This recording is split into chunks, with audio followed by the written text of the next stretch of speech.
I'm going to show you some examples of how to verify identities.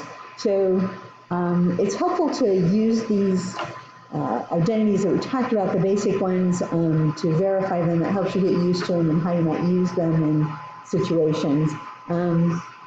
Okay, so nothing on that page. The first three examples are pretty quick, and so I'm going to do those in one video, and then the second two are a little more detailed, and I'll do those in a second video.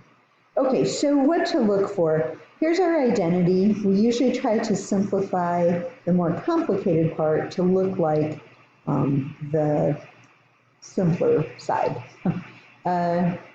This time we have a sine theta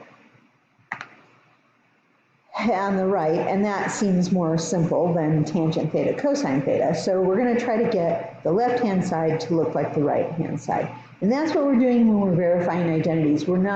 They're equations, but we're not trying to get a value. We're not solving these equations. We're not working with both sides of the equations. We work on one side until it looks like the other side. Generally, anyway, that's what we do. Okay, so I noticed that I don't have a sine function on the left, so I would like one because there's one on the right. So I'm going to replace that tangent theta with the quotient identity, sine theta over cosine theta.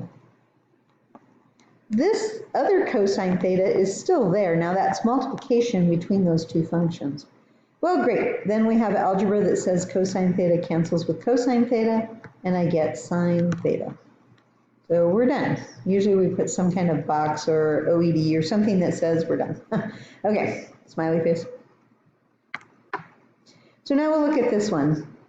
We see the left-hand side is a little more complicated, and right away I see that sine negative x right here. Yeah, I don't like that. So I'm going to change it with my even-odd identity for sine. And so instead of writing sine of negative theta, I'm going to write minus sine x. It's not a theta, it's an x. Okay, sorry.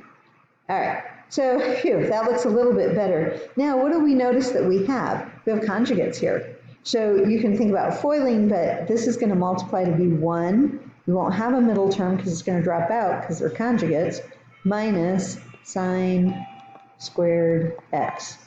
Okay. I'm trying to get a cosine squared x out of this. Now, one of the things that I want you to remember, because this is a really common mistake, students spend time trying to make a cosine a sine. You can't make a cosine a sine. You can't make a sine a cosine. You have to have cosine squared or sine squared to use those Pythagorean identities. So don't get hung up in that loop. But we're okay because we've got sine squared. 1 minus sine squared. If you remember those extra formulas I put, that was one of them. So this is equal to cosine squared x. And that's what we wanted, so we're done. Okay, great. One more.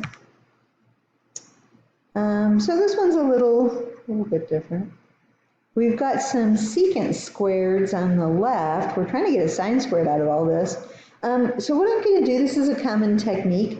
On the left-hand side, I can split that up. So I'm going to make it secant squared theta over secant squared theta.